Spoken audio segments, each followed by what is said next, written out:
Alors, bonjour à tous. Bienvenue à cette nouvelle communication. Prière, s'il vous plaît, de m'indiquer si vous me recevez correctement. Cela me permettra de m'assurer que vous ayez le son et de pouvoir débuter dans de bonnes conditions. Merci.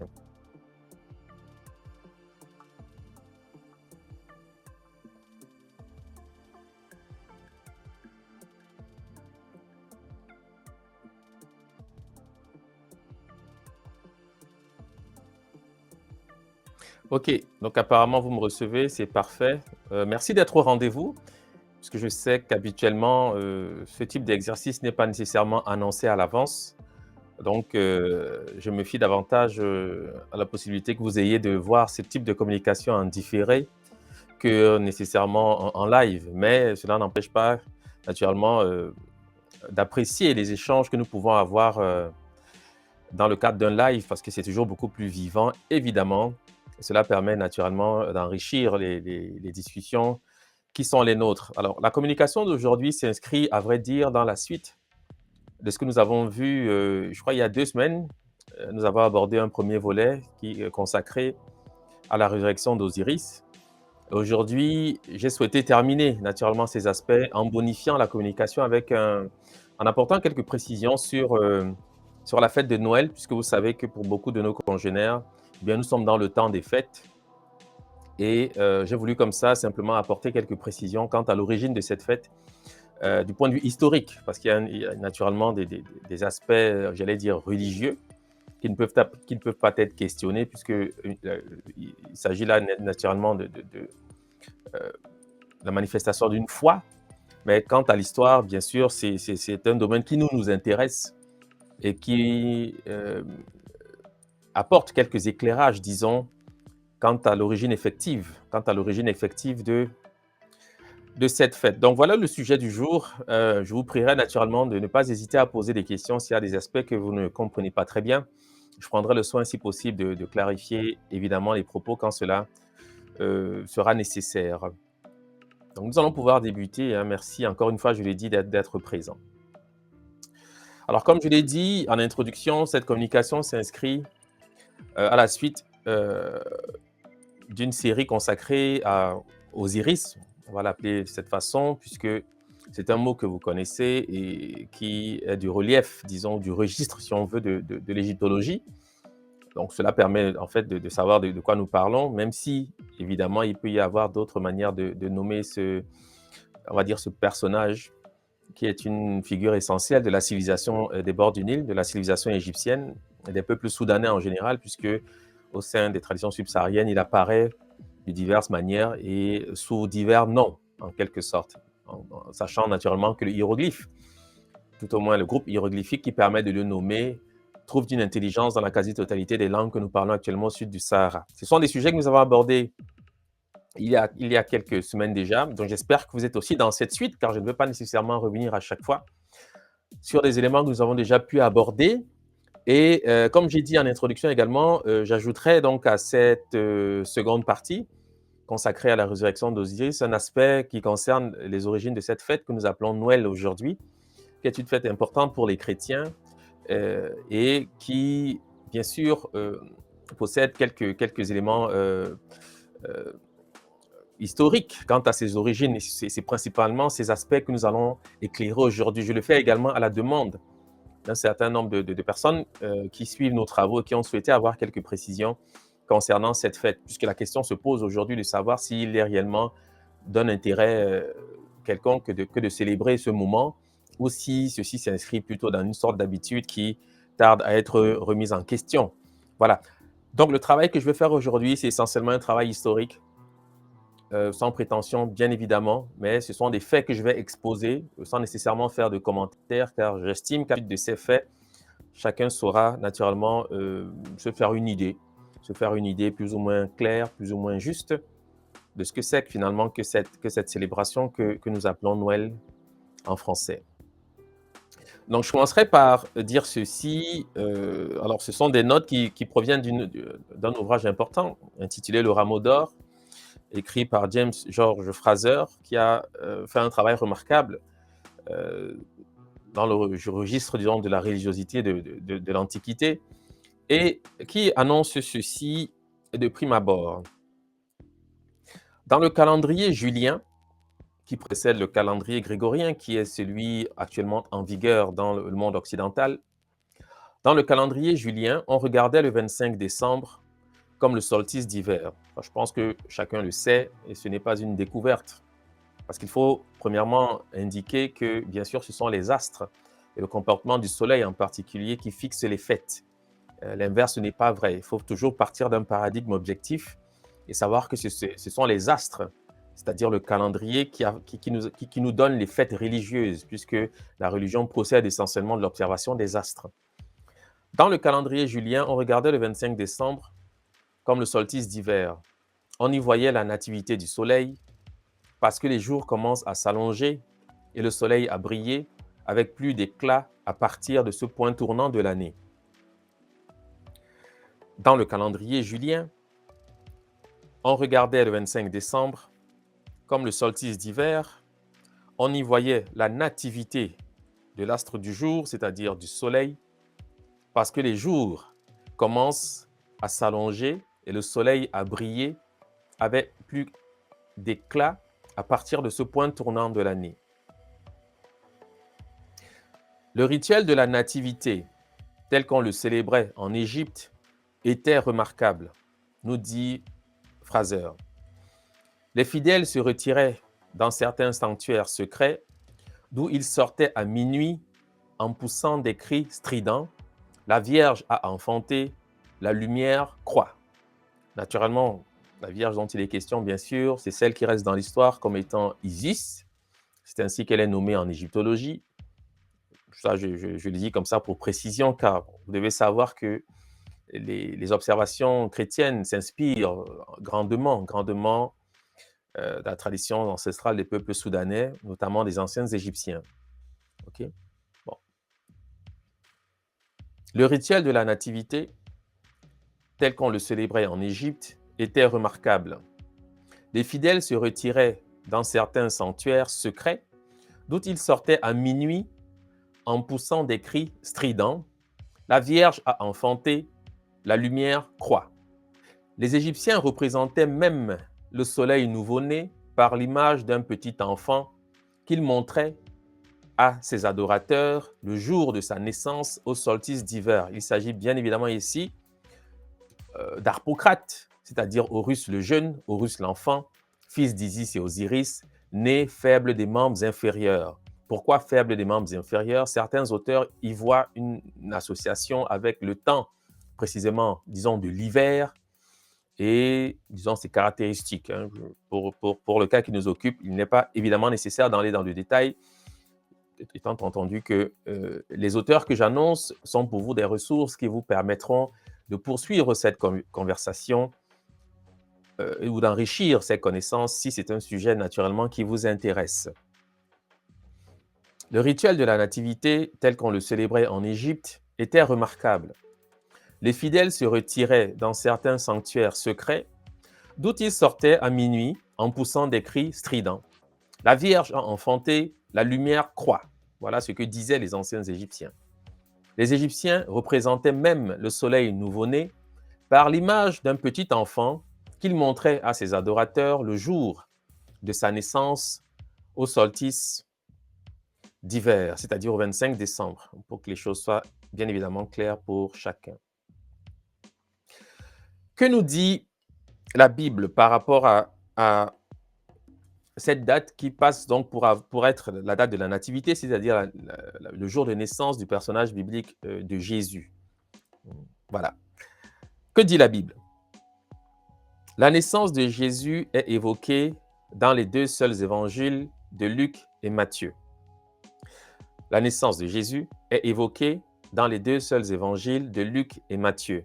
Pour eux, Jésus est né sous Hérode, mort 4 ans après le début de l'ère chrétienne.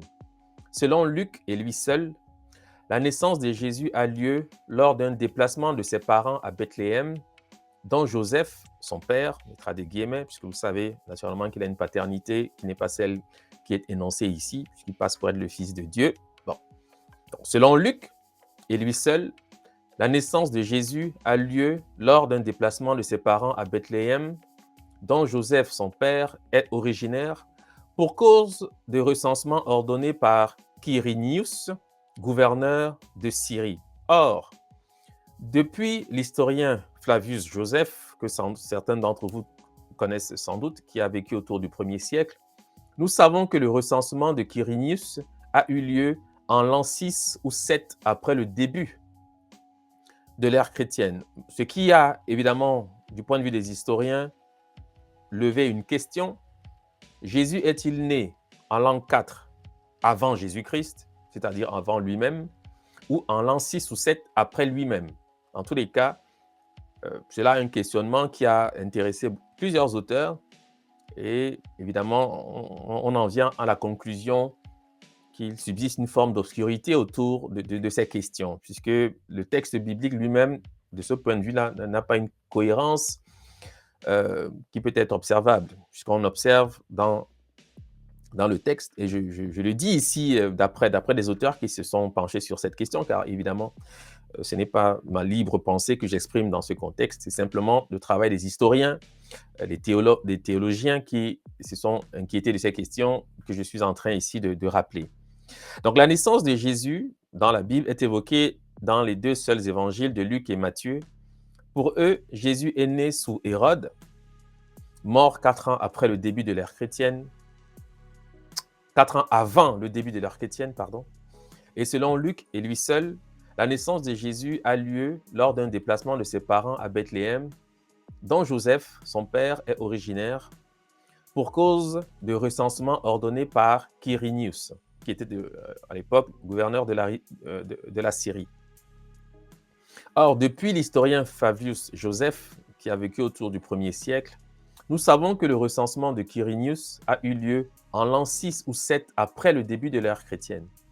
Donc la question qui reste et qui est entière, bien sûr, c'est Jésus est-il né en l'an 4 avant Jésus, c'est-à-dire avant lui-même, ou en l'an 6 ou 7 après lui-même, puisque vous savez que cette manière de dire, du point de vue des dates, est purement conventionnelle. Et je le dis d'autant plus qu'on a souvent apporté comme argument pour justifier de l'historicité de ce personnage le fait qu'on puisse dire comme ça avant ou après Jésus-Christ, quand au fond, tout le monde sait qu'il ne s'agit là que d'une convention en association avec le héros culturel du monde occidental qui est précisément ce personnage. Je crois que ce personnage, vous le savez, je l'ai souvent rappelé, emprunte jusqu'à son nom à la personne d'Osiris, puisque la graphie égyptienne rend parfaitement compte de ce nom. Bon. Mais, puisque je ne vais pas faire ici un rappel de tout ce que nous avons déjà vu par le passé, je vais essentiellement me focaliser sur les origines de la fête en question.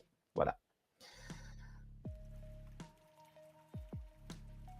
Évoquons en 2 mots la valeur historique des évangiles. Je vais citer un auteur qui est un Français, il s'appelle Henri Tink, qui est également journaliste et ancien responsable des informations religieuses à La Croix, qui est un journal, comme vous le savez, un journal catholique, donc chrétien, et Au Monde. Donc c'est un spécialiste de ces questions. Et le citer suffira naturellement à avoir une idée juste sur ces questions, puisque c'est un spécialiste de la question, lui-même chrétien, donc on ne peut pas ici soupçonner le fait qu'il y ait un biais, puisqu'il connaît évidemment la matière, il sait parfaitement de quoi il parle.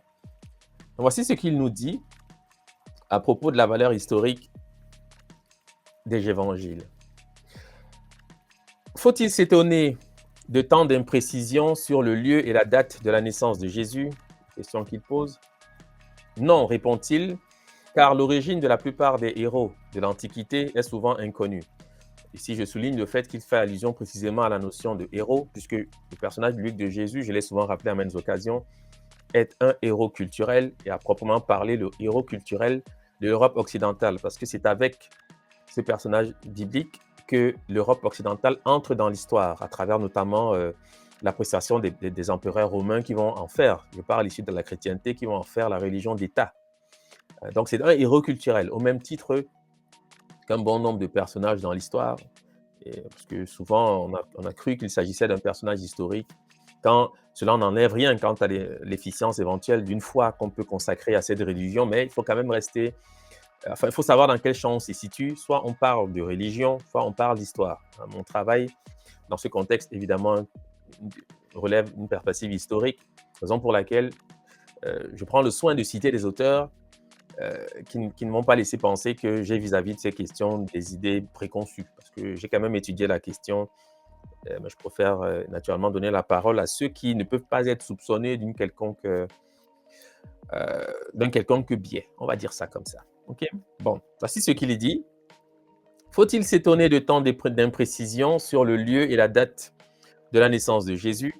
Non, répond-il, car l'origine de la plupart des héros de l'Antiquité est souvent inconnue. On l'a dit, 2 évangélistes seulement sur 4 parlent de l'enfance de Jésus. Marc et Jean n'éprouvent même pas le besoin de l'évoquer. Les récits de naissance sont toujours des constructions tardives visant à projeter, au début de la vie du héros, les prémices de son identité d'adulte. Les récits de naissance sont toujours des constructions tardives visant à projeter, au début de la vie du héros, les prémices de son identité d'adulte, écrit Daniel Marguerat dans son ouvrage consacré donc à Jésus. N'oublions pas, rappelle Henri Tenck, n'oublions pas que les évangiles sont des récits postérieurs aux événements. Ce sont des témoignages de croyants dictés par la ferveur plus que par le goût pour l'authenticité des faits. Il ne s'agit pas de reportages sur la vie de Jésus, mais d'éléments de langage, comme on dirait aujourd'hui, qui circulent alors dans les premières communautés chrétiennes. Alors, c'est important quand même de le souligner, parce que souvent, il y a un débat qui persiste vis-à-vis de ces questions, quant à savoir si la Bible est un livre historique ou pas. La Bible ne s'inquiète pas des faits. La Bible, c'est un livre qui a vocation à susciter une certaine foi en une certaine religion. Donc, la Bible ne dit pas la vérité du point de vue des faits, parce que si nous sommes dans un tribunal et qu'on questionne les faits, la Bible sera parfaitement exclue, parce qu'elle ne peut pas être mobilisée pour rendre compte de la vérité historique.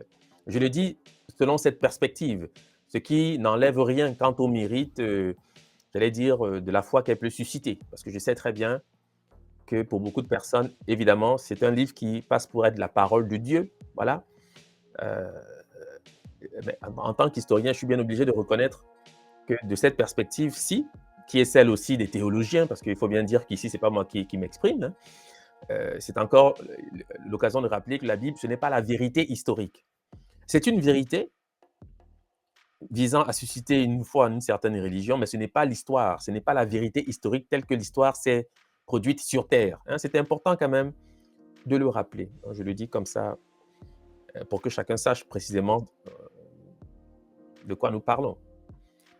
Faut-il s'étonner de tant d'imprécisions sur le lieu et la date de la naissance de Jésus? Non, car l'origine de la plupart des héros de l'Antiquité est souvent inconnue. On l'a dit, 2 évangélistes seulement sur 4 parlent de l'enfance de Jésus. Marc et Jean n'éprouvent même pas le besoin de l'évoquer. Les récits de naissance sont toujours des constructions tardives visant à projeter, au début de la vie du héros, les prémices de son identité d'adulte. Okay. Rappelle Daniel Marguerat dans son ouvrage sur Jésus. N'oublions pas que les évangiles sont des récits ou des écrits postérieurs aux événements. Ce sont des témoignages de croyants dictée par la ferveur plus que par le goût pour l'authenticité des faits. Il ne s'agit pas de reportages sur la vie de Jésus, mais d'éléments de langage, comme on dirait aujourd'hui, qui circulent alors dans les premières communautés chrétiennes.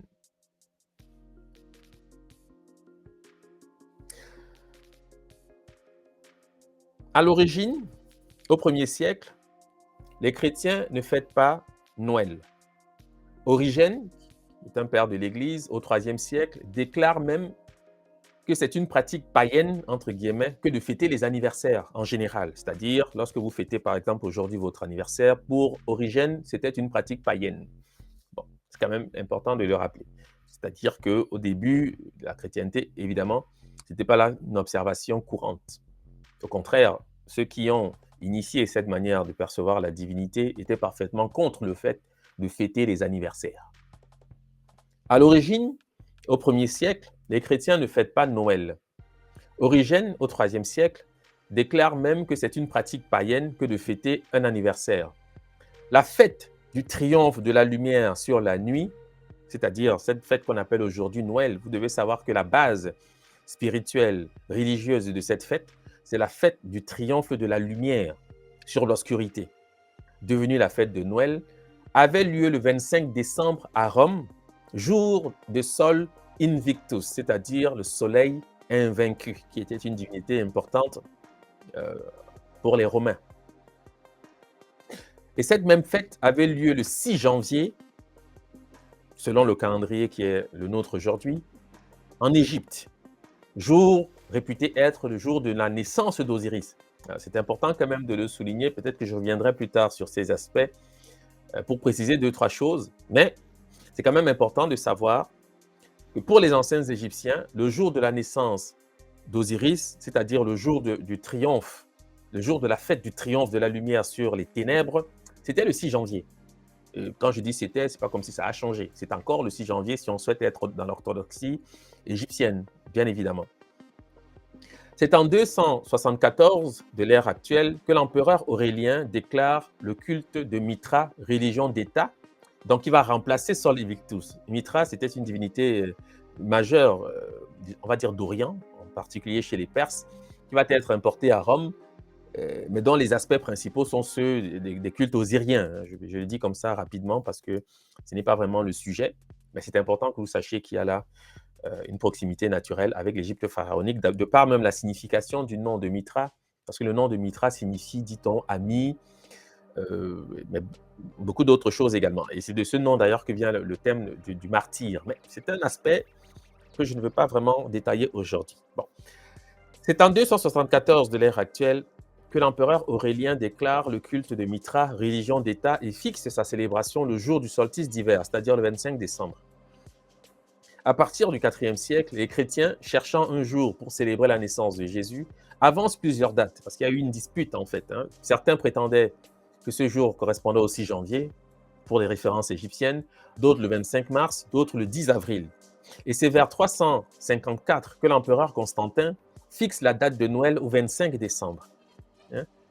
Celle aussi que retient d'ailleurs le pape Libère pour marquer le début de l'année liturgique, le 25 décembre. Toutefois, à cette époque, subsistent encore 2 dates, le 25 décembre et le 6 janvier, comme jour de la manifestation de Dieu, qu'on appelle Épiphanie ou Théophanie. Donc le 6 janvier aujourd'hui, pour les catholiques, l'Épiphanie. Je pense que vous le savez si c'est une référence que vous avez dans votre environnement immédiat. Mais sachez qu'à l'origine, bien sûr, c'était un jour réputé être le jour de la naissance. Alors, qu'est-ce que c'est que l'Épiphanie? Peut-être pour ceux qui ne savent pas, c'est le jour où les rois mages rendent visite à cet enfant nouveau-né. D'accord? C'est ce jour-là qu'on appelle l'Épiphanie, qui est donc célébré le 6 janvier aujourd'hui, mais qui, dans les temps anciens, puisque vous savez qu'il y a eu de nombreuses manipulations avec le calendrier, eh bien, était consacré à d'autres observations, mais qui reste toujours dans l'idée de la naissance du soleil nouveau. Dans tous les cas, pour ce qui concerne l'Égypte pharaonique, tout au moins l'Égypte, en tout cas copte, ça au moins c'est attesté, le 6 janvier était réputé être le jour de la naissance d'Osiris. Okay? Bon. C'est-à-dire le jour de l'épiphanie, c'est-à-dire la manifestation du Dieu, l'incarnation, si vous voulez. D'accord? Donc, je conclurai cette note simplement parce que j'ai voulu simplement fixer un certain nombre de faits qui relèvent de l'histoire, hein, c'était important, en rappelant qu'en 425, c'est l'empereur Théodose qui codifie les cérémonies de Noël. En 506, le concile d'Agde en fait un jour d'obligation. En 529, l'empereur Justinien en fait un jour chômé. Et la messe de minuit est célébrée à partir du 5e siècle sous le pontificat du pape Grégoire. C'est de cette façon, finalement, qu'apparaîtra dans ses formes les plus permanentes, on va dire, cette fête aujourd'hui. Donc, elle s'inscrit, je dois quand même le rappeler, dans un paradigme, qui est le paradigme de l'Église catholique romaine, parce que, naturellement, cette Église a revendiqué la figure du personnage biblique de Jésus, donc ils en ont fait un héros culturel.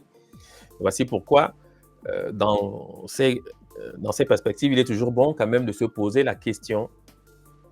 Il est toujours bon de se poser la question de savoir euh, de quelle tradition nous répondons lorsque nous traitons de ces questions.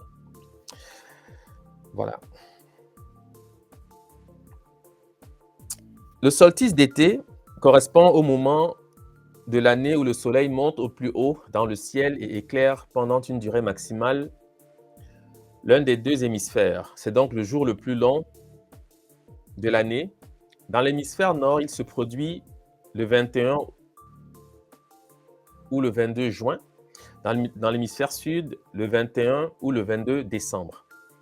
Le solstice d'hiver, qui nous occupe dans le cas d'espèce, correspond au moment de l'année où le soleil est au plus bas dans le ciel et éclaire pendant une durée minimale l'un des deux hémisphères. C'est donc le jour le plus court de l'année. Dans l'hémisphère nord, il se produit le 21 et 22 décembre, dans l'hémisphère sud, du 21 au 22 juin. Ok, ce qui est intéressant, évidemment, c'est de considérer la position de l'Égypte pharaonique pour bien comprendre pourquoi le solstice d'hiver trouve une importance calendaire. Parce que l'Égypte pharaonique se trouve dans l'hémisphère nord. L'hémisphère, vous le savez, est délimité, les deux hémisphères sont délimités par la ligne équatoriale.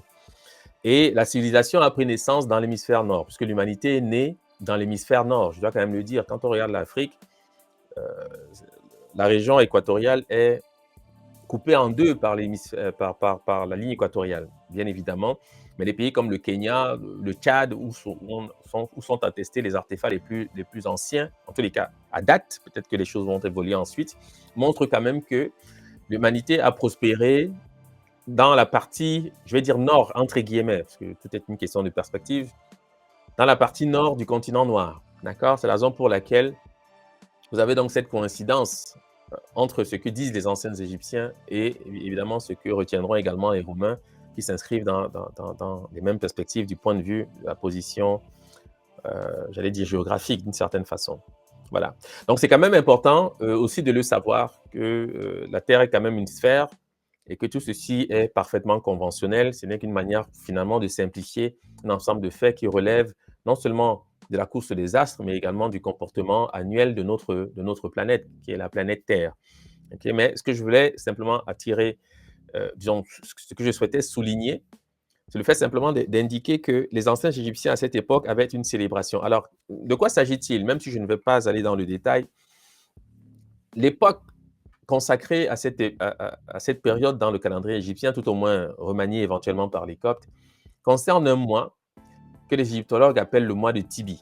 Et les Coptes disent Tobé, d'accord, qui est aussi le nom de la brique, sous-entendu la brique de naissance. C'est un aspect que je n'aborde pas ici parce que ce sont des développements que je fais plus spécifiquement dans un ouvrage récemment paru qui est Sigidolo, où je parle précisément de la brique de naissance et de l'importance du rôle qu'elle jouait dans le cadre des naissances en Égypte antique.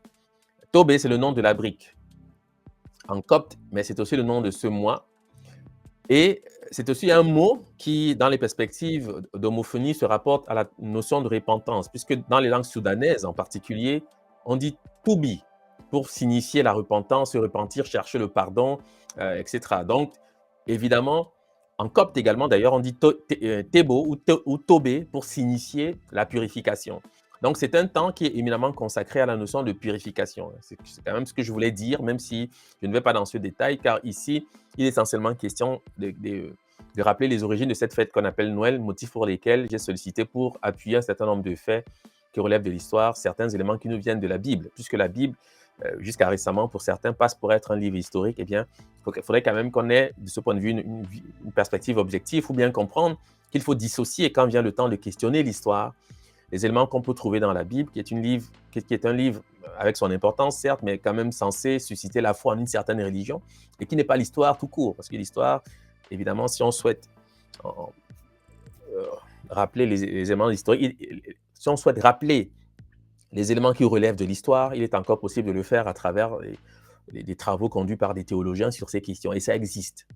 J'ai souvent l'avantage de rappeler que si on s'intéresse à une question, autant l'étudier, et ne pas simplement prendre pour acquis ce qu'on peut entendre de ci, de là, parce que cela relève généralement des avis qui ne sont pas vérifiés à la base. Voilà.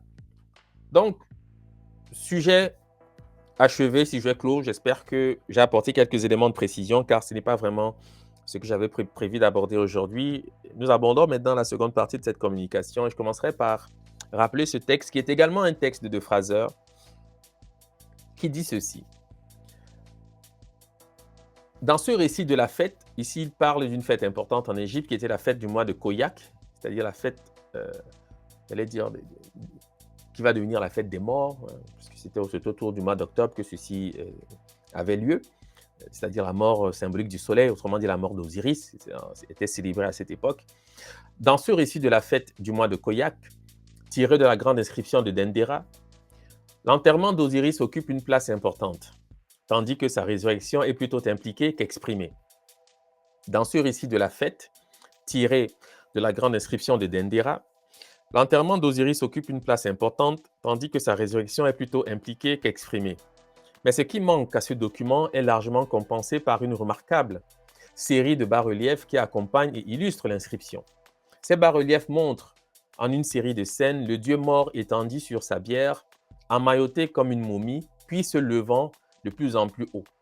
Bientôt, enfin, il a entièrement quitté son cercueil et on le voit dressé entre les ailes gardiennes de la fidèle Isis, qui est debout devant lui, tandis qu'un personnage mâle tient devant ses yeux la croix en C. On aurait pu dire précisément devant ses narines, parce que ce n'est pas tout à fait devant les yeux, parce que cette croix est portée aux narines précisément. D'ailleurs, je pourrais rappeler ensuite pourquoi. Tandis qu'un personnage mâle tient devant ses yeux la croix en C, symbole égyptien de la vie. Il serait difficile de mieux représenter graphiquement la résurrection du Dieu. Alors, je vais quand même marquer ici un arrêt, puisque je suis en train de passer vers autre chose, et simplement rappeler que s'il y a quelques questions, c'est peut-être le moment de les poser. Questions concernant ce que je viens d'abandonner, c'est-à-dire les questions relatives à l'origine de cette fête qu'on appelle Noël aujourd'hui. Parce que je ne veux pas nécessairement y revenir, je vais quand même prendre le soin de voir s'il y a quelques questions suscitées par ce que j'ai dit, ce qui permettrait éventuellement de clarifier ce qui n'a pas pu l'être jusqu'ici. Voilà.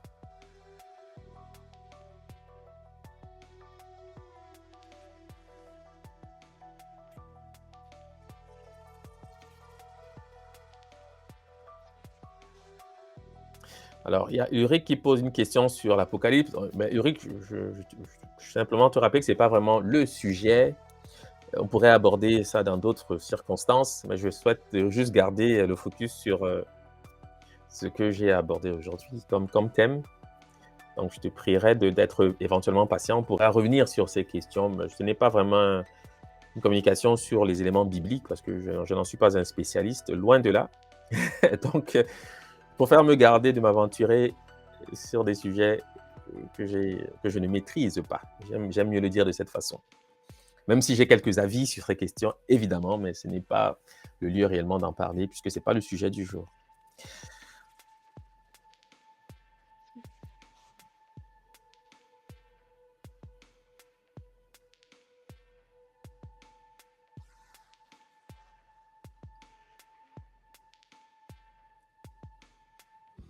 Ok, donc s'il n'y a pas de questions, on va donc pouvoir poursuivre puisque apparemment les choses sont claires et je pense qu'elles sont claires, puisqu'il était simplement question de rappeler, du point de vue historique, comment cette fête a émergé avec des dates précises que chacun pourra ensuite évidemment questionner, vérifier, etc. Ça nous permettrait évidemment d'en savoir davantage. Donc ici, j'ai rappelé une note de Fraser qui concerne précisément ce qu'on appelle la résurrection d'Osiris.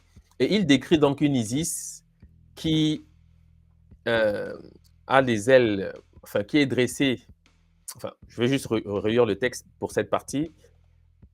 Osiris a entièrement quitté son cercueil et on le voit dressé entre les ailes gardiennes de la déesse Isis, c'est-à-dire d'Isis, c'est-à-dire son épouse, sœur, qui est debout devant lui, tandis qu'un personnage mâle tient devant ses yeux, c'est-à-dire ses narines en réalité, cette croix en C. C'est cette partie réellement qui nous intéresse puisque la résurrection d'Osiris a une manière d'être représentée et elle est généralement représentée de la manière dont ici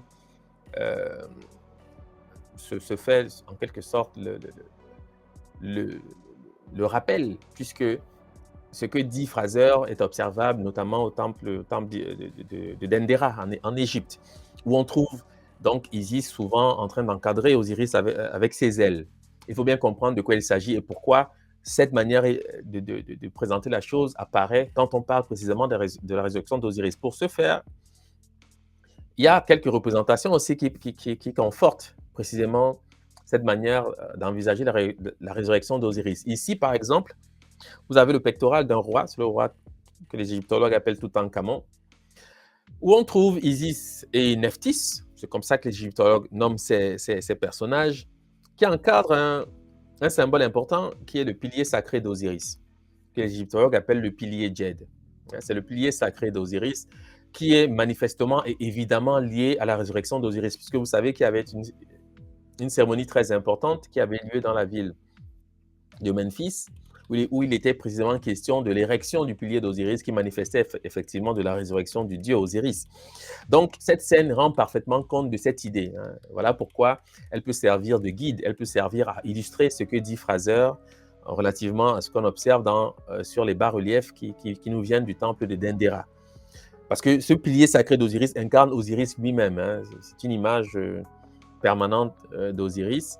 Et dans un contexte comme celui-ci, ce pectoral est en train de rappeler les perspectives de la résurrection d'Osiris d'après le paradigme des anciens Égyptiens, c'est-à-dire deux déesses, on mettra des guillemets, qui encadrent donc la figure d'Osiris avec leurs ailes. D'un côté, vous avez Isis. Ici, à l'image, elle se trouve à droite. Et à gauche, bien sûr, se trouve sa sœur jumelle qui est appelée Nephthys en égyptologie. On va comprendre d'ailleurs pourquoi, on va comprendre d'où vient d'ailleurs aussi ce nom. OK? Donc, c'est important vraiment de le voir parce que cette scène a une signification à partir du vocabulaire que va générer en fait ce que nous avons sous les yeux. Cela permettra de savoir précisément de quoi il est question lorsque nous parlons de la résurrection d'Osiris. OK? Donc, naturellement, pour ce fait, nous devons aller au questionnement de ce que nous avons à l'image, c'est-à-dire des ailes. Et dans ce contexte, je rappelle ici le nom des ailes, mais vous devez savoir que dans les langues subsahariennes, le nom des ailes, ce sont les noms des clavicules dans le système hiéroglyphique, pour des raisons évidentes, puisque les clavicules sont liées aux ailes, et les clavicules ont une fonction éminente dans les traditions des peuples soudanais. Je renvoie pour ceux peut-être qui découvrent cette manière de dire ou cette manière de voir à une communication que j'ai faite il y a quelques mois maintenant, intitulée les clavicules de Dieu, où je parle précisément de l'importance des clavicules, parce que je ne vais pas y revenir ici, parce que les clavicules sont éminemment sollicités dans le registre de la spiritualité au sein des peuples soudanais.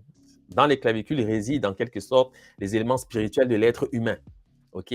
Voilà pourquoi la chose apparaît de cette façon ici et maintenant. Donc, vous avez le nom des clavicules en égyptien pharaonique qui correspond au nom des ailes ou de l'épaule, dépendamment des langues, au sein des langues subsahariennes. Je vais citer le boulom, qui est une langue parlée du côté du Tchad. On dit pépé pour signifier épaule.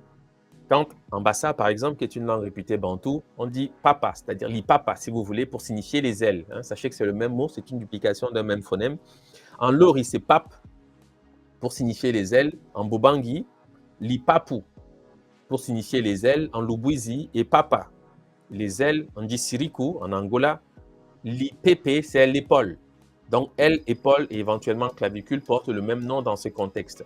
Sachez que ce n'est pas pour rien que j'aborde ici la question des clavicules, c'est pour vous renvoyer à cette communication que j'ai pu faire il y a quelques mois, où vous aurez des idées pures concernant l'importance des clavicules. Parce que ici, je ne vais pas réellement aborder cette question.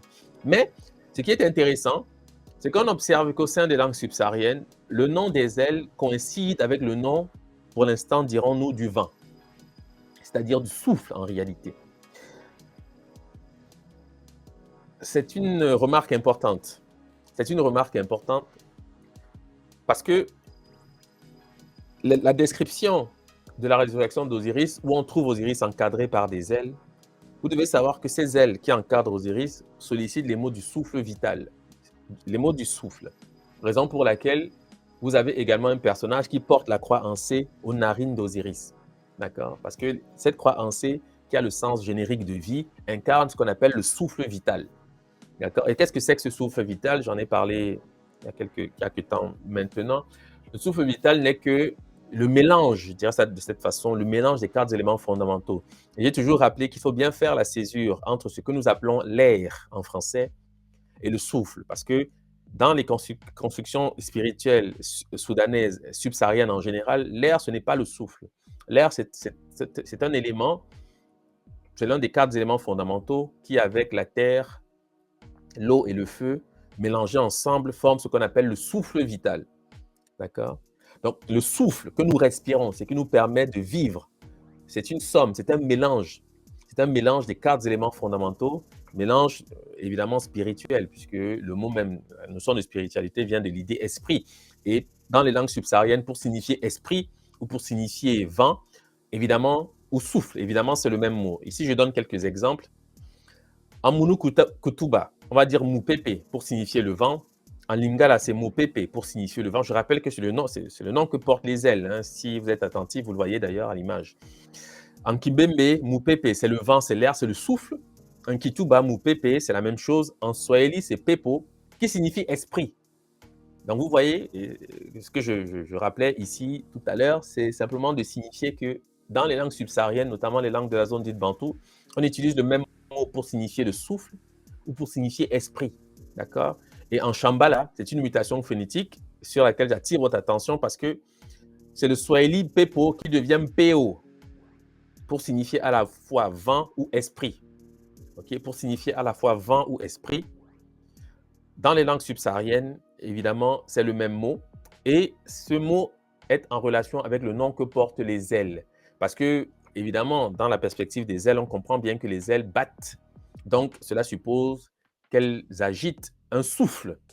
Voilà pourquoi Isis et Nephthys sont régulièrement représentés encadrant Osiris de cette manière, puisque le souffle de vie, c'est lui qui effectivement donne la vie. Donc, la condition de la renaissance ou de la résurrection d'Osiris passe évidemment par la manifestation du souffle vital qui est incarné dans ce contexte par les ailes que portent les 2 sœurs qui encadrent précisément ces personnages qu'on appelle Osiris en égyptologie. Voilà, donc maintenant, je vais rentrer dans les corpus soudanais pour, disons, j'allais dire être un peu plus terre à terre, parce que ce que les Égyptiens ou les anciens Égyptiens disent, c'est également ce que disent les peuples soudanais, en particulier ici, notamment les Dogons. Parce que chez les Dogons, Osiris, bien sûr, c'est le Nomo, hein, mort, ressuscité, démembré, exactement comme Osiris. Enfin bref, je pense que maintenant vous êtes relativement familier de l'histoire du Nomo parce que j'en ai souvent parlé. Amma, nous disent les Dogons, c'est-à-dire le Dieu suprême, s'est servi du Pelou. Pour l'instant, je le dis de cette façon. Il s'est servi du Pelou pour ressusciter le Nomo. Il s'est servi du Pelou. Qu'est-ce que c'est qu'on appelle le Pelou chez les Dogons? En taureau, sur le Pelou, c'est un arbre qui en français porte le nom de Caïcédra. Donc, chez les Dogons, le Dieu suprême qui a sacrifié son fils, c'est-à-dire le Nomo, pour purifier l'univers, pour ensuite le ressusciter, s'est servi d'un arbre. Un arbre qui existe dans la nature, au Soudan. En français, cet arbre est appelé le Caïcédra. Les Dogons appellent cet arbre le Pelou. Okay? Donc, Amma, le Dieu suprême, s'est servi du Pelou, c'est-à-dire du Caïcédra, pour ressusciter le Nomo. Cela veut dire, naturellement, que dans cette perspective, c'est une attention qui est portée vers cet arbre. naturellement ces caractéristiques que nous n'allons pas aborder aujourd'hui. Là, en particulier, il a enfin, cette particularité d'avoir une écorce extrêmement amère qui sert dans les rituels de purification. Ça aussi, ce sont des détails, mais c'est important de savoir qu'il y a aussi en arrière, évidemment, un ensemble de caractéristiques qui distinguent cet arbre, hein. C'est important. Mais ce n'est pas vraiment le sujet. Donc, je veux simplement ici ramener la chose comme elle peut être perçue dans l'univers soudanais, puisque les Égyptiens sont des Soudanais. Ce que disent les Soudanais, les Égyptiens aussi le connaissaient, bien évidemment. Donc, les Dogons nous disent que Amma s'est servi du Pelou pour ressusciter Nomo. Et en Toroso, qui est la langue que parlait Ogotemeli, qui est notre principal informateur à travers l'œuvre de Marcel Griol, le Pelou désigne un arbre qu'on appelle le Kaïl Cédra, que je présente ici. C'est un arbre majestueux ici au Burkina Faso, d'accord, c'est-à-dire en Afrique occidentale, au Soudan occidental, parce que le Burkina Faso se trouve au Soudan occidental. Okay? Donc, c'est un arbre qui existe, je le dis simplement parce que c'est un arbre important dans les perspectives cultuelles, ritueliques, etc., religieuses, spirituelles des peuples soudanais. C'est un arbre qui joue un rôle fondamental. Et la tradition dit que le Dieu suprême s'est servi de cet arbre-ci pour ressusciter son fils. Okay? Alors, ce qui est intéressant, c'est que naturellement, ce que disent les Dogons, ce n'est pas vain, ce n'est pas anodin, puisque les traditions subsahariennes sont habituellement fondées sur un principe fondamental, même si c'est une sorte de tautologie, qui est l'homophonie. Quand les Dogons disent Pelou pour désigner cet arbre, c'est parce que c'est un mot qui est homophone du mot pour signifier le chiffre 10, c'est-à-dire l'unité. Bon. Donc, je vais reprendre maintenant avec la perspective arithmologique pour que vous compreniez ce dont il est question. Amma, le Dieu suprême, s'est servi d'un arbre qu'on appelle le Pelou, en français le Kaïl Cédra, pour ressusciter son fils qui est le Nomo. Chez les Dogons, Pelou désigne le Kaïl Cédra, donc l'arbre en question, mais Pelou signifie aussi 10, c'est-à-dire le chiffre 10, qui est une unité. Je pense que vous le savez, j'en ai souvent parlé aussi. En Toroso, on va dire Pelou pour dire 10. En Ténikan, on va dire Péou pour dire 10. Et je rappelle, peut-être que ça va vous échapper, que ce mot-là, Péou, le Ténikan, c'est des Dogons. Hein. On peut dire Pelou, Péou pour signifier 10. Mais c'est le mot que le Shambhala, qui est une langue parlée du côté de la Tanzanie, du Kenya, utilise pour signifier le souffle. Donc, vous devez savoir, évidemment, que nous sommes ici dans une ère culturelle homogène et que ce que disent les Soudanais en relation avec la résurrection du Nomo, par certains aspects, trouvent des solutions, tout au moins trouvent un éclairage dans la manière dont les peuples soudanais s'initient l'expression du vent, du souffle, comme je viens de le rappeler tout à l'heure. J'ai dit qu'en Swahili, on dit Pepo, c'est vrai, pour signifier esprit, mais en Shambhala, qui est une langue voisine du Swahili, qui est quasiment même du Swahili, parce que souvent on fait des distinctions quand, de toute façon, ces peuples se comprennent parfaitement, on va dire Mpeo, Mpeo, pour signifier le vent ou l'esprit. Et c'est ce mot qui revient chez les Dogons dans l'expression de la dizaine, c'est-à-dire de l'unité. Alors, ceci a plusieurs avantages. Le premier avantage que je veux souligner, c'est que la résurrection, la condition de la résurrection, c'est-à-dire de la renaissance, c'est l'unité. Voilà pourquoi la religion des peuples kémites, c'est l'unité. J'aime à le rappeler parce que je cite d'ailleurs un de nos frères, un de nos stagiaires dans le cadre de l'école des scribes, qui l'a si bien dit il y a quelques jours. Il a rappelé que la religion des kémites, c'est l'unité. Okay? Donc, point de renaissance, parce que vous devez savoir ce qu'incarne le corps d'Osiris. Le corps d'Osiris incarne le pays qu'on appelle Kama, c'est-à-dire pour ce qui concerne l'Antiquité, l'Égypte pharaonique. Mais ce mot de Kama s'applique évidemment à tout le continent noir. Je pense que vous le savez. Okay? Sinon, je vous le dis, parce que c'est un élément important pour comprendre de quoi nous parlons. Et si on rappelle le sort d'Osiris, démembré, etc., et ensuite ressuscité, la condition de sa résurrection, c'est la manifestation de la dizaine, qui est l'unité, c'est-à-dire l'expression de l'unité, qui est le souverain maître, le premier principe, etc. Je pourrais réellement développer là-dessus, mais ce n'est pas vraiment nécessaire. Si vous comprenez simplement que quand on parle de résurrection, la condition de la résurrection, c'est l'unité. Donc, l'unité africaine, dont il est souvent question dans nos débats, lorsque nous traitons notamment du panafricanisme, a un aspect éminemment spirituel également. On ne peut pas écarter ces aspects si nous souhaitons réellement voir prospérer cette renaissance que nous appelons de nos voeux. Donc, c'est un sujet qu'il va falloir évidemment aborder avec intelligence.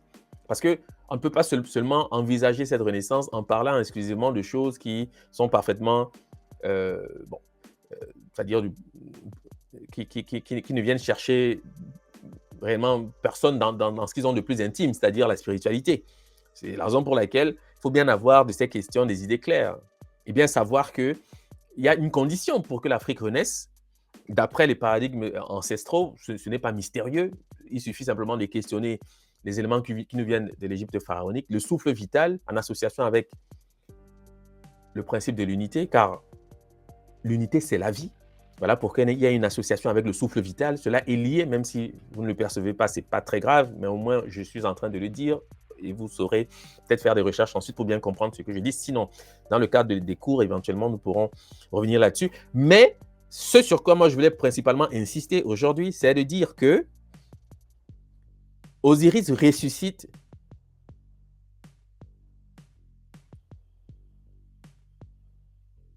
dans la condition ou à la condition, si vous voulez, de l'unité. Ça, c'est quand même fondamental. Parce que la rythmologie est très importante. C'est un aspect qui est parfois négligé dans la compréhension que nous avons des corpus soudanais, mais on ne peut pas dégager le nombre de la spiritualité qu'émite, ce n'est pas possible. OK? Sauf que, évidemment, c'est aussi l'occasion de rappeler que les mots de la dizaine sont également ceux du souffle, parce que le souffle, c'est l'âme.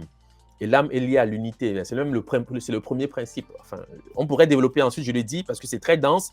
Ici, je ne fais que survoler des éléments simplement pour vous instruire sur la manière dont nos ancêtres ont perçu ces questions. Parce qu'en arrière, de cela, il y a quand même ce qu'on appelle les mystères d'Osiris, d'accord?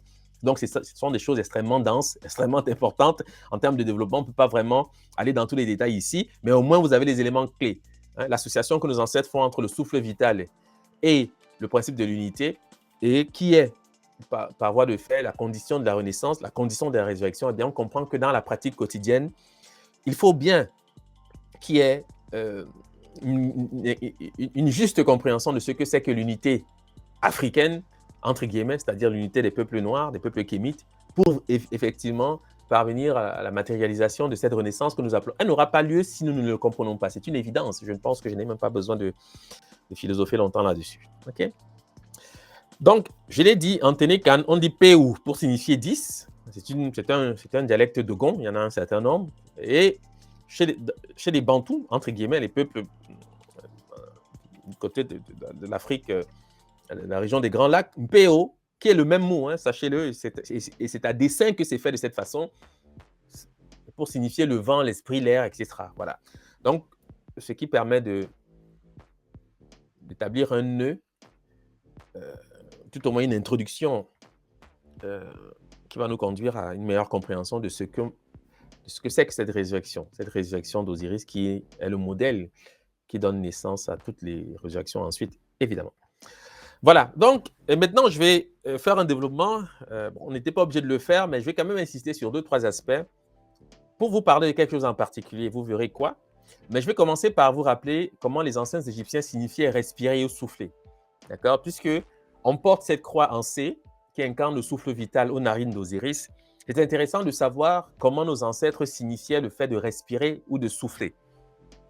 C'est une graphie relativement simple qui est translittérée Nepha, quelque chose de ce genre, comme on le voit ici. Elle est relativement simple, quelques signes avec le déterminatif qui présente une sorte de nez, tout au moins une partie du visage. Et c'est une graphie qui signifie donc respirer ou souffler. Cette graphie, nous avons la chance qu'elle possède ces solutions coptes. Okay? Parce qu'en copte, cette graphie que vous venez de voir correspond notamment au copte Nifé, qui signifie respirer, vent, souffler, souffle. Nifé, qui signifie, je le répète, respirer, vent, souffler, souffle. Et cette graphie, ce mot a des correspondances au sein des langues éthiopiques et même au-delà des langues soudanaises. Mais pour l'instant, je vais commencer par le somali, par exemple, qui est une langue bien attestée que chacun peut connaître. On dit nef pour signifier souffle, esprit, et nefti pour signifier esprit. C'est ce mot que les Grecs transforment en neftus et qui devient neftis en égyptologie.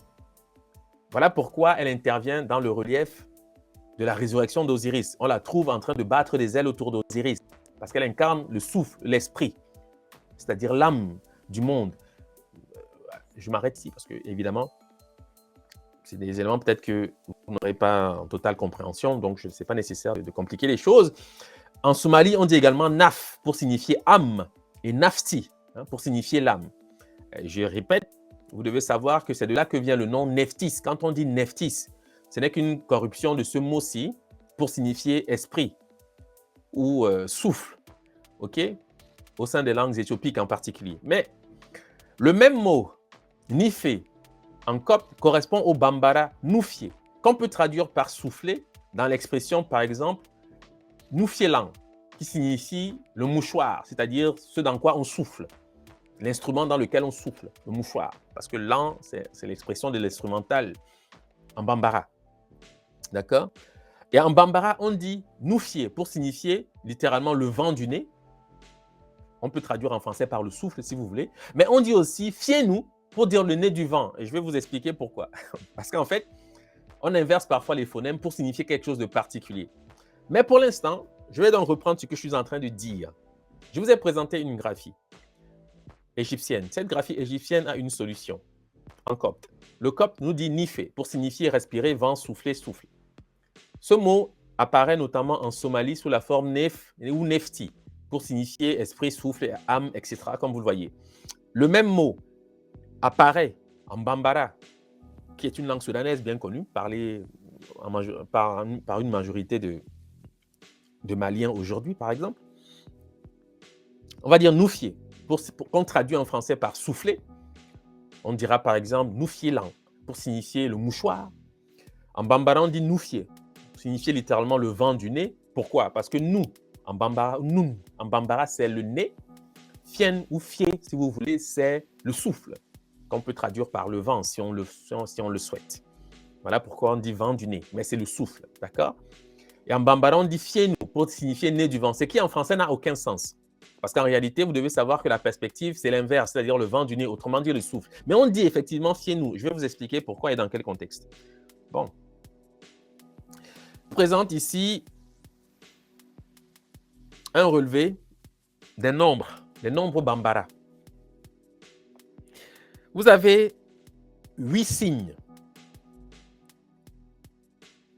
Le premier, Fugundo, qu'on peut traduire en français par le secret de rien ou le secret de zéro. Fugundo, parce que Gundo, en bambara, c'est le secret. Fu ou foi peut être traduit par rien ou zéro. Par exemple, quand on dit il y a foi, ça veut dire il n'y a rien. D'accord? Donc, 1, 2, 3, 4, 5, 6, 7. Vous avez ici, en fait, c'est un relevé bambara. Les nombres bambara, c'est très important. C'est un corpus majeur même. Je vais simplement attirer votre attention sur les éléments en lien avec le sujet du jour. Donc, je ne vais pas développer sur les nombres, ce n'est pas possible dans un temps comme celui dont nous disposons. Mais je vais insister davantage sur ce que les bambara appellent fundo, pour vous expliquer ce que c'est que le vent du nez ou le nez du vent. D'accord? Donc, les bambara ont un signe traditionnel qu'ils appellent fugundo, qui signifie le secret de rien, littéralement. OK? Ou le secret de zéro, parce que pour signifier zéro à bambara, on utilise le même mot fou. D'accord? Bon. Ce que vous devez savoir, c'est ceci, et je le dirai en citant une auteure qui s'appelait, parce qu'elle est décédée malheureusement aujourd'hui, Solange de Ganay. Voici ce qu'elle dit à propos de ce relevé des nombres bambara. Ces 8 signes contiennent toute la création, car ils sont un résumé arithmologique du Créateur et de son œuvre. Ces 8 signes contiennent toute la création, car ils sont un résumé arithmologique du Créateur et de son œuvre. 1 représente la pensée primordiale qui a formé le monde. 2 symbolise le dédoublement du premier principe. Au nombre 3 correspondent l'élément feu et le principe masculin qui est figuré par un crochet. Il est l'origine de la vie, du mouvement, du temps. Très important. Le nombre 4 symbolise le principe femelle figuré par le crochet. Issu du principe mâle, la matrice et l'élément eau. issu du principe mâle, la matrice et l'élément O. Le nombre 5 est la synthèse du créateur et de son œuvre. Le nombre 5, dont j'ai parlé il y a quelques jours, est la synthèse du créateur et de son œuvre. 6 représente la gémelléité, aussi bien mâle que femelle. 7, qui additionne les nombres 3 et 4, figure le couple, c'est-à-dire 3 plus 4, l'homme et la femme. La personne, à la fois mâle et femelle, l'intelligence, la fécondité, évidemment, puisque c'est le couple, la terre. Quant au premier de ces 8 signes, appelé Fugundo ou Foigundo, c'est sur quoi nous allons insister aujourd'hui, autrement dit le secret de rien, il représente en quelque sorte la création en puissance, son point de départ, c'est-à-dire la pensée primordiale qui existait en secret dans rien. Quant au premier de ces 8 signes, appelé Fugundo ou Foigundo, le secret de rien ou le secret de zéro, il représente en quelque sorte la création en puissance, son point de départ, c'est-à-dire la pensée primordiale qui existait en secret dans rien. Bon, ce que vous devez savoir, c'est que ce que les Bambara appellent Fugundo n'est autre que le signe égyptien Néfer, que les égyptologues appellent Néfer. Je le présente de cette façon. Je vais vous indiquer en fin de séance un ouvrage dans lequel je fais des développements importants sur ces questions, parce que aujourd'hui, on ne pourra pas épuiser le sujet, mais je voulais quand même vous présenter ça. Parce que dans le cadre de l'école des scribes, vous devez savoir qu'on étudie les signes soudanais.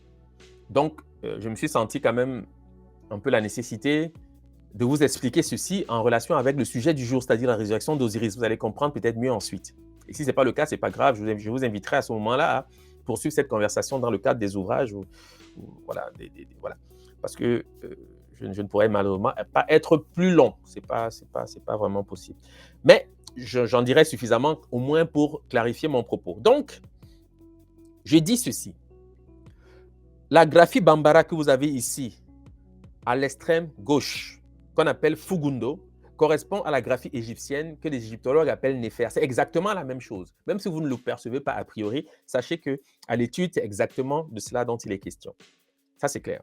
Ce qui permet aussi de réhabiliter, de réactualiser ce qu'on appelle les hiéroglyphes. Parce que ce signe est un signe majeur en association et qui est associé effectivement à Osiris. D'accord? Et c'est la raison pour laquelle d'ailleurs on dit c'est le secret de rien. Parce que même si je n'aborde pas le sujet aujourd'hui, sachez que le signe Néfer exprime le zéro en égyptien pharaonique. Ça, c'est même un aspect majeur, même si je n'en parle pas. Sachez que ce que je dis là, ce n'est qu'une introduction, parce que je ne vais pas aborder ce sujet aujourd'hui, mais sachez qu'en Égypte antique, pour exprimer le zéro, on utilise ce signe, qu'on traduit par Néfer. Mais c'est Noufié, vous allez voir. C'est Noufié, c'est-à-dire le souffle. Voilà pourquoi ce signe, dit-on, représente la trachée artère et dit-on le cœur. Bon, c'est pas nécessaire de trop en dire, mais la trachée artère, sachez que la trachée fait partie de l'appareil respiratoire. La trachée fait partie, je pense que vous le savez, de l'appareil respiratoire. Voilà pourquoi ce mot fait appel au thème du souffle. Et même en copte, enfin, je pense que ça va être clair ensuite. Ce n'est pas la peine que j'avance trop. Je vais dire ceci. La fourche que vous voyez en bas, c'est-à-dire qui débute le signe, elle est très importante, mais je ne veux pas la questionner aujourd'hui. Je le fais dans le dernier numéro de la revue Kumaba. Je parle de ces questions. Donc, je le dis pour ceux que ça intéresse. Hein, je le dis pour ceux que ça intéresse. Je parle de ceci. Et je vais vous présenter la revue à la fin, quand même, pour que vous sachiez de quoi je parle. Bon. Donc, la fourche représente la dualité du principe premier se générant lui-même. Voilà ce que disent les maîtres Bambara. La croix, qui est au centre, figure la multiplicité des choses, conséquence de ce dédoublement. Tandis que la barre placée à l'extrémité du signe, c'est-à-dire en haut, la croix que vous voyez en haut, que j'ai encerclée en rouge, est appelée nez du vent, disent les Bambara. Fiez-nous. Donc, ils inversent les phonèmes, mais c'est nous fier. Voilà pourquoi on traduit, on dit c'est le néfer. C'est nous fier. Parce que le mot même copte existe. Ça, on va le voir ensuite. Mais, restons dans l'orthodoxie Bambara. Ils disent que c'est le nez du vent, mais vous savez bien qu'en français, ça ne veut rien dire. Le vent n'a pas de nez. On parle plutôt du souffle vital, en fait, en réalité. D'accord? Donc, ils inversent pour masquer une réalité initiatique, une réalité ésotérique. Et c'est un fait, puisque les maîtres même le disent. Quand ils ont envie de le dire, ils vont vous dire les choses telles quelles. Mais généralement, on s'exprime d'une certaine façon pour favoriser le goût de l'apprentissage. On ne peut pas comme ça le dire a priori, les gens ne comprendraient même pas. C'est aussi une question de prérequis, bien entendu. Mais je vais simplement lire la note, ensuite quelques commentaires suivront. La fourche représente la dualité du principe premier se générant lui-même. La croix figure la multiplicité de toutes choses, conséquence de ce dédoublement, tandis que la barre placée à l'extrémité du signe, appelée nez du vent, fiez-nous, signifie que les 4 éléments dont sont formés les êtres procèdent de la substance divine elle-même et tout d'abord de l'air. Le signe de rien, Fugundo, que l'interprète appelait signe zéro, ici c'est Germaine, c'est Solange de Ganay qui le dit elle-même. Elle dit que l'interprète Bambara qui lui a présenté ce signe appelait le signe zéro. Et c'est exactement la valeur que prend le signe qu'on appelle Néfer en égyptologie. Ça, je vous le dis peut-être pour ceux qui ne le savent pas, pour exprimer, c'est l'origine de ce qu'on appelle le zéro. Pour couper net à toute forme de spéculation, parce qu'on a souvent pensé que le zéro était arabe. Non, non, ce n'est pas arabe. Enfin, ce n'est pas pour diminuer le mérite des Arabes, mais enfin, il faut savoir reconnaître les mérites à ceux qui les ont réellement constitués dans l'histoire, quand même, c'est le minimum. Donc, le signe de rien, Fugundo, que l'interprète appelait signe zéro, figure encore au début d'une série de 196 signes numériques utilisés, semble-t-il, par ceux qui pratiquent l'arithmomancie, c'est-à-dire l'arithmomancie, c'est la possibilité de lire le destin avec les nombres, c'est-à-dire une sorte de divination avec les nombres, en quelque sorte. OK? Donc, c'est ce sommet qui nous intéresse tout simplement, et c'est ce sommet, ce sommet de ce signe qui en fait est appelé nez du vent, c'est-à-dire fiez-nous ou nous fier, si vous voulez, c'est-à-dire souffler, car c'est de cela qu'il s'agit. C'est ce sommet qui va nous intéresser ici maintenant. Alors, comment le copte lit cette graphie translittérée Néfer? On dit nous fait ou nous fi en copte. On va traduire comment? On va traduire par bon, profit, avantage. D'accord? Mais c'est un mot qui existe au sein des langues soudanaises. En Bambara, on va dire nafa, profit, utilité. En Bore, nafa, être comblé, heureux. Mende, nafa, profit, avantage, bénéfice. En More, nafé, être utile, profiter. Susu, nafa ou nafé, avantage, gain. Songhai, nafa, être utile, profit. Sachez que ce qui est sous-entendu dans l'idée de utilité, être comblé, profit, bénéfice, c'est le souffle vital. Écoutez bien ce que je dis car c'est très important. Il ne faut pas vous tromper de sens. Quand on dit que quelque chose est bénéfique dans les conceptions soudanaises, c'est le souffle vital qui est sous-entendu. Et c'est un mot qui s'apparie d'ailleurs au copte nifé pour signifier le souffle, le vent. On l'a vu tout à l'heure. Donc, le copte même fait déjà ce rapprochement-ci. Et en amharique, on dit nafa pour signifier souffler. En gourage, nafa, souffler. En sao, naf, souffler. En somalie, naf, souffler, nefti, nafti, etc. C'est l'âme, le souffle, etc. Bref, l'expression de ce qui est avantageux, de ce qui est profitable, sachez que c'est le souffle vital, c'est la vie. Parce qu'en perspective, ce qui est sollicité ici, c'est l'idée de chance, l'idée de bonheur, c'est la chance, le bonheur, c'est ce qui est sollicité dans ce contexte. Voilà pourquoi le français traduit avec des mots comme profit, être heureux, avantage, ces mots-ci, qui se rapportent fondamentalement à la notion de souffle vital. Est-ce que ce que je dis, je le pose quand même la question, est-ce que ce que je dis est suffisamment clair? Prière simplement de l'indiquer, ce qui me permettra de valider mon propos. Merci.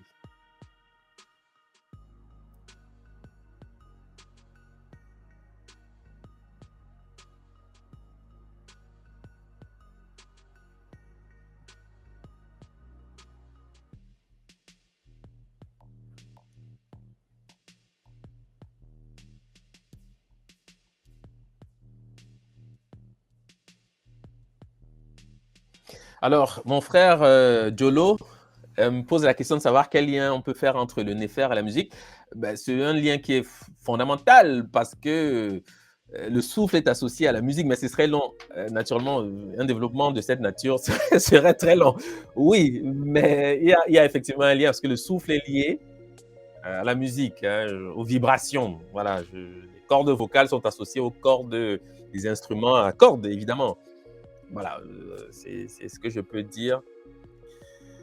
Voilà. Mais on pourrait y revenir, Jolo. OK? Et puis Souleymane rappelle qu'en Soussou, fou signifie 10, ce qui est aussi intéressant. En tous les cas, le Soussou étant une langue soudanaise, évidemment, on peut y voir quelques rapports aussi intéressants. Mais je voulais vraiment quand même vous amener à cette première évidence. Hein. Et c'est un symbole, vous le savez, le symbole réputé néfer, entre guillemets, qui est associé à Osiris. Il est appelé souvent un néfer, hein, qu'on traduit l'être perpétuellement bon. Non, parce que Osiris, c'est le souffle vital, Osiris, c'est la vie. Voilà, mais ça, c'est déjà dans les mystères, c'est des choses un peu plus complexes. Mais comment dire, en introduction comme ça, on peut au moins déjà rappeler pourquoi sa résurrection est associée au souffle vital et en quoi consiste ce souffle vital. Ce qui est profitable, ce qui est utile, c'est le souffle vital. Ça, je peux vous le dire, qui se traduit de diverses façons, de diverses manières. D'accord? Le souffle vital se traduit de diverses façons. Et ce qui est profitable, ce qui est bénéfique, ce qui est avantageux, c'est le souffle vital. Ça, vous devez avoir ceci en perspective. Voilà pourquoi on utilise la trachée, l'image de la trachée pour signifier ce signe, qui prend génériquement le sens de bon, profit, avantage, notamment en copte. Parfois de beauté. Ah, bon, ça, c'est une perspective aussi qui s'inscrit dans cette logique. C'est un développement sur lequel je ne veux pas nécessairement m'appesantir. Voilà. Donc, je voulais quand même vous amener à cette première évidence, car ça me paraît important. Et pour conclure, comme je l'ai dit, car ici on arrive au terme de ce que j'ai souhaité échanger avec vous, les sujets que j'aborde généralement dans ce contexte sont tirés d'un travail qui est mon premier travail, qui est celui d'un écrivain, d'un scribe. Et récemment est paru le numéro 7 de la revue Kumaba, numéro dans lequel j'aborde ces questions spécifiques, notamment la question de l'âme, donc c'est-à-dire du souffle. Et évidemment, où je vais dans le détail concernant ce signe Bambara que chacun gagnerait à connaître.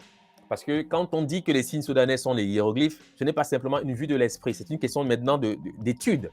Connaître les signes soudanais et leur sens, c'est les remettre dans leur contexte égypto-nubien. Parce que les peuples ont migré avec ces signes. Les Bambara malinqués connaissent ces signes, d'accord? Et je ne parle que de celui-ci, qui est un signe important, d'où l'intérêt que je lui accorde en priorité, puisqu'il est immédiatement associé à la personne d'Osiris. Mais il y en a d'autres qui nécessiteraient également votre intérêt. Donc, pour ceux que ça intéresse, je le dis, c'est encore l'occasion pour moi de rappeler qu'un travail comme celui-ci n'est complet qu'à travers un travail, une publication comme la revue, parce qu'au moins là, on va dans tous les détails. Et l'exercice que nous réalisons dans ce contexte, c'est simplement pour sensibiliser les uns et les autres à ce que nous appelons les humanités fondamentales, c'est-à-dire les humanités classiques africaines. On ne peut pas toujours aller dans tous les détails, mais c'est déjà un travail important, je le sais, car pour beaucoup d'entre vous, vous n'avez pas toujours la possibilité, évidemment, d'acquérir les revues. Donc, c'est la raison pour laquelle je m'assigne quand même la nécessité vraiment de perpétuer une forme de diffusion par le moyen d'un canal comme celui-ci.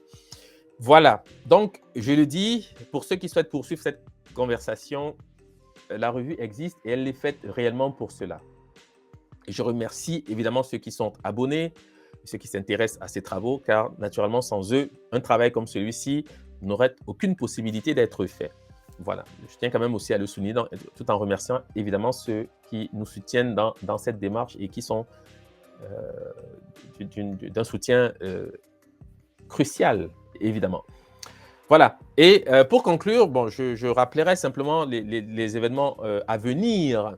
Premièrement, je dirais, concernant les chaînes YouTube A Contrario et Air de Battage, pour ceux qui ont cette possibilité, vous pouvez rejoindre donc, ces chaînes en cliquant sur le bouton « Rejoindre ». Vous verrez, c'est relativement simple. Sur un téléphone, le bouton apparaît en bleu et c'est plutôt marqué « S'abonner », mais sur un ordinateur, c'est marqué « Rejoindre ».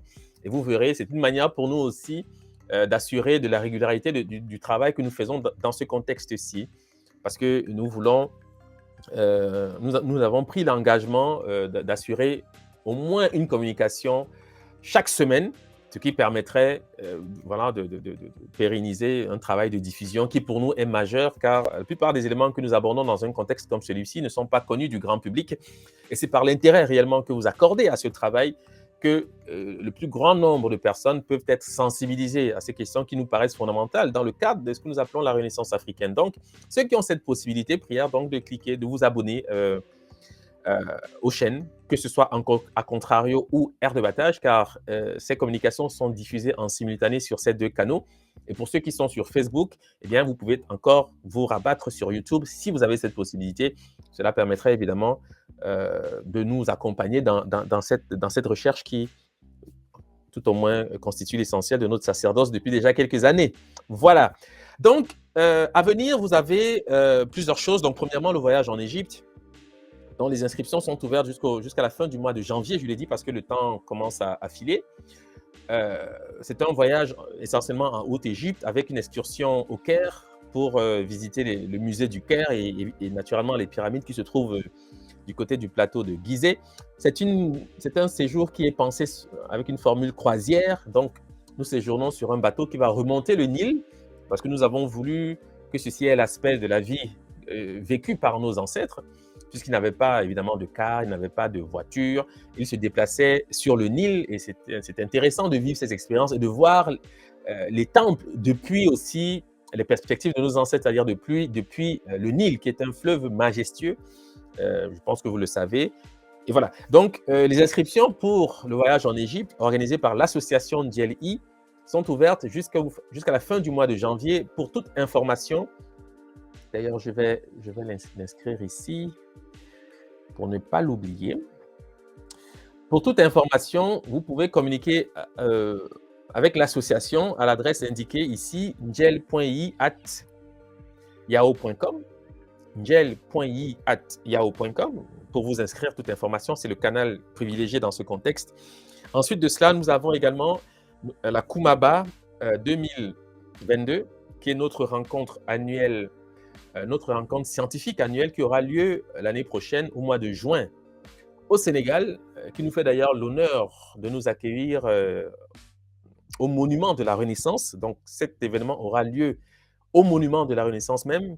Donc, ce sera naturellement un événement majeur pour ce qui concerne la ville de Dakar, où seront conviés un ensemble d'intervenants, principalement sénégalais, car nous voulons naturellement mettre en valeur aussi le travail des personnes qui vivent sur le continent et qui n'ont pas toujours la visibilité qu'on peut avoir avec des facilités qui sont peut-être les nôtres à travers Internet, ce genre de choses.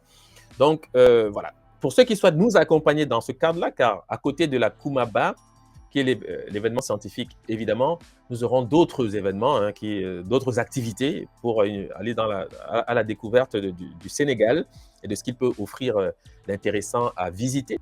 Donc, pour tous ceux qui souhaitent nous accompagner, c'est encore la même adresse. Il s'agira d'écrire simplement à l'adresse njel.yi@yahoo.com et vous aurez tous les détails. Quelles que soient vos questions, à cette adresse, vous aurez absolument toutes les réponses. Et enfin, les inscriptions sont également ouvertes pour la prochaine session, le prochain semestre de l'école des scribes, qui débutera le 15 janvier prochain. Donc, les inscriptions sont ouvertes pour ceux que ça intéresse. Vous avez encore la possibilité de rejoindre l'école, ce qui est mon souhait, car c'est réellement la plateforme avec laquelle nous travaillons au mieux, c'est-à-dire avec laquelle nous pouvons réellement aller dans le détail d'un certain nombre de choses que nous ne pouvons que survoler dans un cadre comme celui-ci, vu vraiment le temps qu'on peut consacrer à un tel exercice. Cela dit, voilà, vous avez quand même la possibilité, pour ceux qui souhaitent aller un peu plus dans le détail, la lecture analytique des caractères sacrés égyptiens, une connaissance des corpus soudanais, enfin bref, tout ce qui concerne les humanités fondamentales qui nous préoccupent déjà depuis quelques années. Vous avez cette possibilité de rejoindre l'école des scribes en écrivant toujours à la même adresse, njel.yi@yahoo.com, pour vous enquérir des conditions et naturellement, ça nous fera plaisir. Ça nous fera plaisir de répondre à vos questions. Voilà, donc il ne me reste plus qu'à vous remercier de votre attention. Je vous souhaite une excellente semaine et voilà, je vous dis à bientôt. À bientôt sur le chemin de la connaissance. Merci.